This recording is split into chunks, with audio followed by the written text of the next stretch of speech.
Alright, so I guess as far as part 2 goes, I didn't mean to cut the other video short. I'm just really new to like the whole YouTube stuff. Try to pause the video and then it just ended up not letting me add more to it.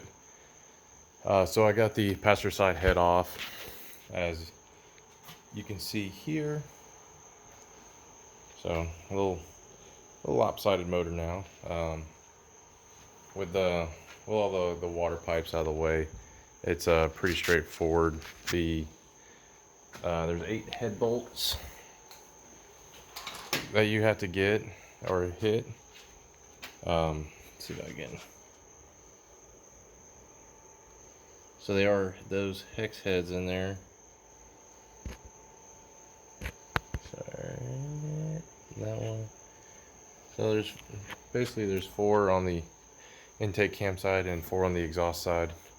Don't get distracted by the ones in the spark plug valley. Those are just plugs. So don't get distracted by those. Don't try to take those off. And after I took the head bolts off, I left the head bolts in. I just took them to where they threaded all the way out. I didn't want to the head to try to like slide off or anything. I know there's dowels and stuff to keep it from doing that, but I was hitting it with a mallet to get it to break loose.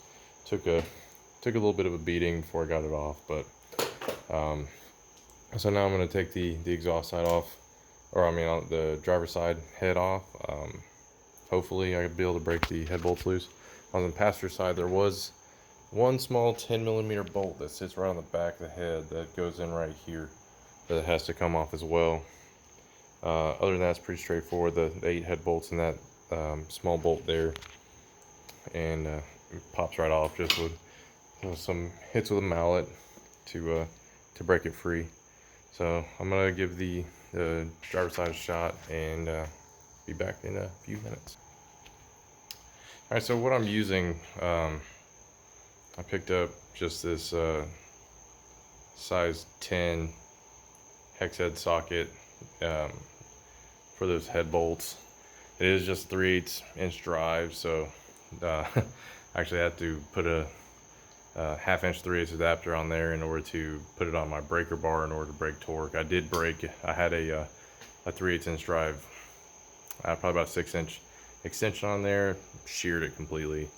So now I was just using a 6 inch 1/2 inch extension, and then a step down to the 3/8 inch, and it held. I just broke all the head bolts, all the torque on all the head bolts, didn't strip any of them out. So now I'm going to thread them out, and then I will pull the head. That's being a little rough. There we go. So just like I did on the other one, I'm going to thread them all the way out, get them to where they pull, and then I'm just going to knock them right back down into it. So pretty easy. Say overall, it's not the hardest engine I've worked on. Obviously it's easy now that it's out of the car. I wouldn't want to try to do any of this while it's in the car. Definitely would not be feasible. Well, I mean, I see people working on this thing in the car all the time, like replacing even the rod bearings in the car, and that's just insane to me. But you know, I already had a engine hoist and an engine stand, so I was completely ready to pull the engine out in order to do the work that I needed to on it. Didn't try to drive it around after I bought it or anything, just got it right back into the house, trailered it over, started pulling the motor. Knew something was wrong with it, no need to try to just ride it out, try to see how many miles I could get on it before it blew. Try to save it as best I can. Hopefully it's worse, or it's salvageable for the block, and well, hopefully the engine's mostly salvageable, and hopefully I'm just going to be able to polish up that crank and throw a new rod bearing in there and get it back on the road. But I'm kind of iffy, like, you know, it would be nice to build it a little bit better.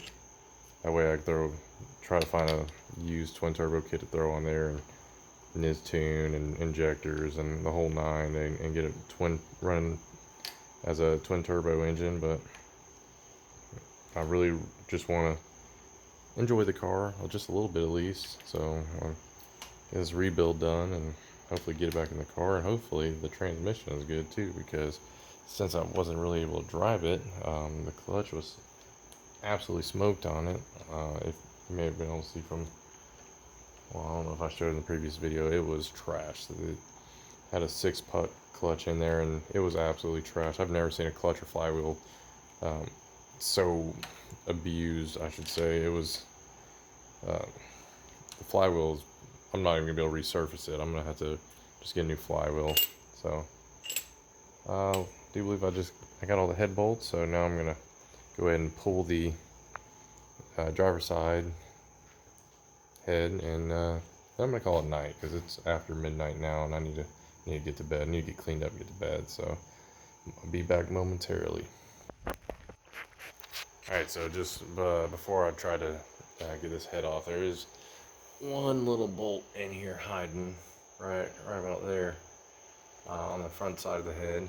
Yeah, definitely it'd hold it on there. So I was doing another quick look around, since I'm basically doing this blind. I'm not really following anything, just kind of tearing it apart and trying to keep everything together as best I can. But just one last look over before I start hitting it with a mallet to get it off, and sure enough, there's a actual bolt just hanging out. So I'm gonna go pull that, and then I'll pull the head. Alright, so the driver's side is off. It took quite a bit of rocking around, loosening it up with a mallet, and then rocking around until it finally came off. So now I got the heads off.